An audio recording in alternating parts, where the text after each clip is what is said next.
In this little video I'm going to show you how I use Scopus to look at references to do with your research. In my case it's going to be references on things to do with lead. So I use a site called Scopus, which is different to the library tell you to use something else, but Scopus is the one that I use.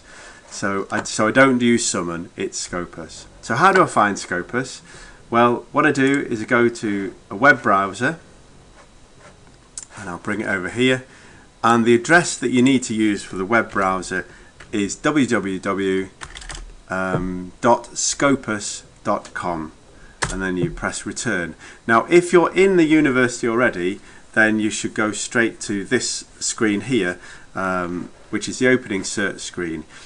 If you're not and you're at home, it may ask you to connect via something, and the thing that you need to connect is, it'll ask you for a network, and you need to connect onto the University of Huddersfield library network. So if you write into one of the search boxes, not in this one, but in the when you're trying to connect and it's asking how to connect, go into type in the box University of Huddersfield, and then the University of Huddersfield library link will appear, and then you'll have to go into the login details, your username and your password like you normally do, and then it will take you onto Scopus.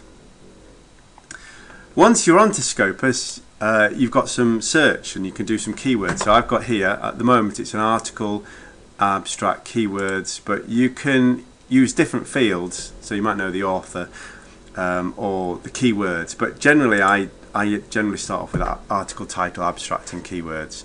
And if I'm going to search for something on lead, then there's a problem that if I write the word lead, I know it's showing you some other examples underneath, that's because my computer knows, but the word lead also means lead, so I could be a leader. So lead is actually it's a bit tricky when you're searching for stuff, because you end up with a lot of things which aren't lead. So but you can narrow down the searches. So generally, if I was starting off a search and I was thinking about lead pipes, then I would write lead pipe or lead pipes. And first of all, I've got lead pipe, so this hasn't been totally successful because it says trumpet sounds played by musicians simulating physical modelling, differences and similarities. So I'm not actually quite sure what that one's to do with. This one is a study of trumpet and cornet lead pipes. So it's not to do with lead water pipes. So let's go back, this isn't working. So rather than say lead pipes, maybe I should have had a space, but I don't know. But let's be more specific now. Let's write lead water pipes and then do search for that. And then what I get is, oh, it's a little bit more. So I look at some titles and it says thermal stratification and mixing in a suppression pool indicated by direct steam injection. This doesn't sound quite like something that's relevant, so let's ignore that one. Go down here, experimental evaluation of bursting capacity in corroded cast iron water pipes. Well, it's to do with cast iron water pipes, but this time it says cast iron.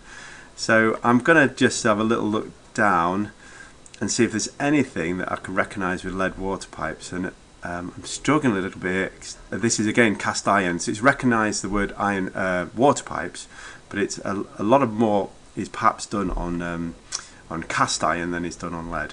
Oh, I've got down here, Rome's urban history inferred from lead contaminated water trapped in its ancient harbours. That sounds interesting.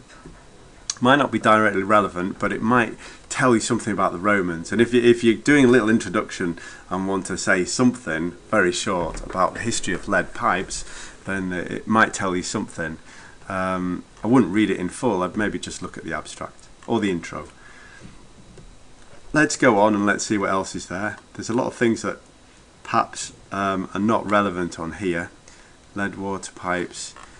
Let's go back. So you could search, this is 2017. It's going to bring up lots of things. So there's the next one. I'm looking down the list trying to find something. The word lead must be coming into here somewhere. So maybe lead water pipes maybe isn't so great. So let's go back go back to our original search. We said lead water pipes. We've got article title, abstract keywords. Let's put it just in the article title. Let's see what happens there. Search. Right. Oh, analysis of water pipe lead brass connector for house. Okay, I don't know what that's about, but that's one. This one here, identification and synthesis of lead apatite minerals. That was from me. I haven't just selected this because I produced mine, but leaching from lead from this time it's not actually a lead pipe, it's from a plastic pipe that contains lead plasticizers inside it. So there's a little bit there. Iron and aluminium coagulant metal residuals and lead release from drinking water pipes. So there might be something in there. In fact, I can tell you there is. The guy there, Mark Edwards, does a lot on lead. And actually, if you went into that one, it might provide you links for others. There we go. Number 6, lead release to drinking water. From this time, it's a steel pipe.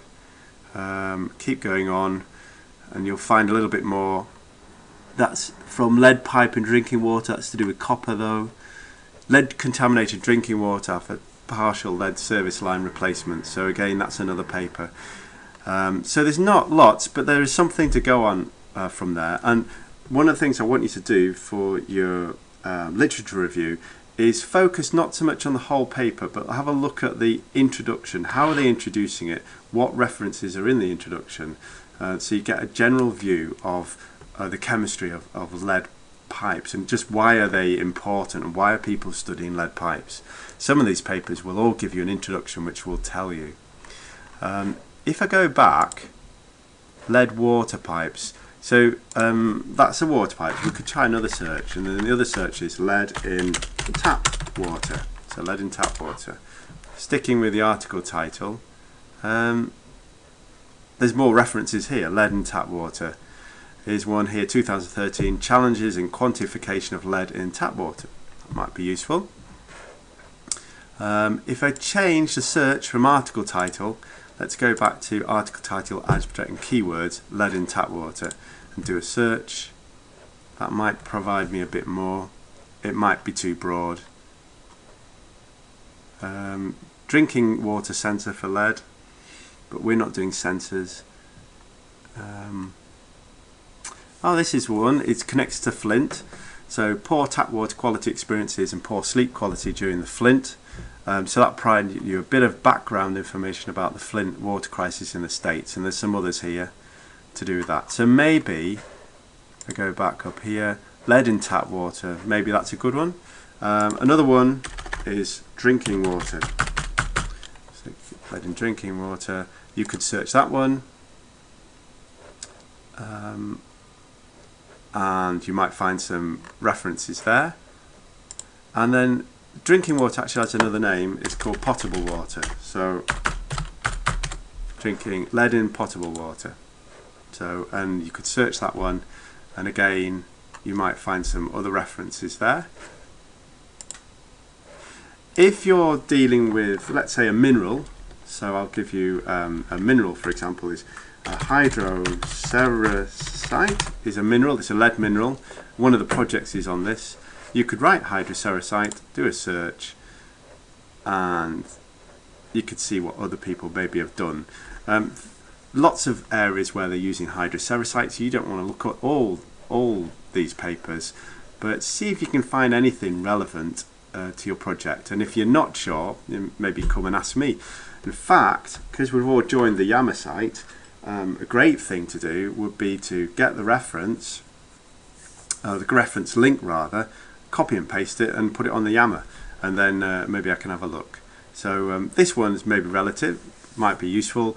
And I know it's to do with lead bullets, but it says lead pollution of shooting range soils. Well, when lead enters the soil, it corrodes, and one of the corrosion products is hydroceratite, which is a type of lead carbonate. So there might be something in there that's useful.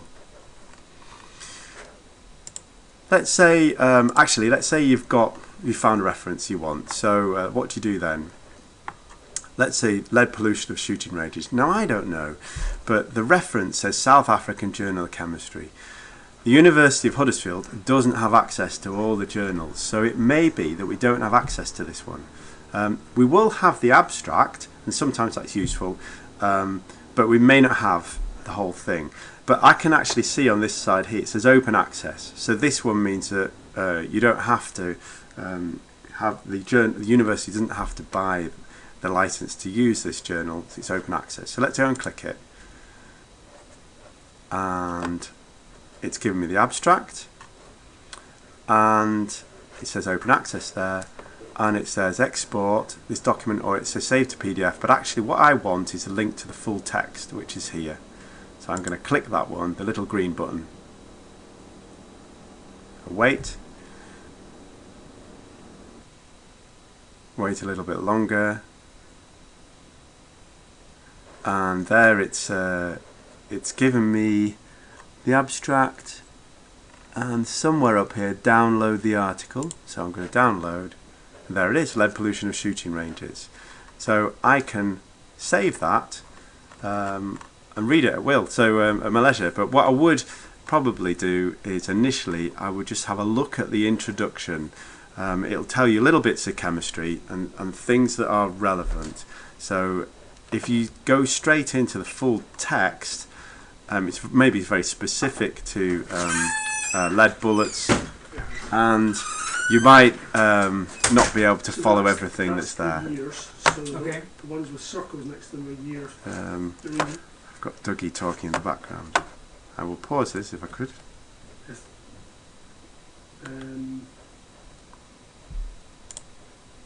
Problems unless someone said, oh, they should be doing more. That's my student. There's no problem with her doing. Yarrick has said something, but in theory, so Alex was. so this is where.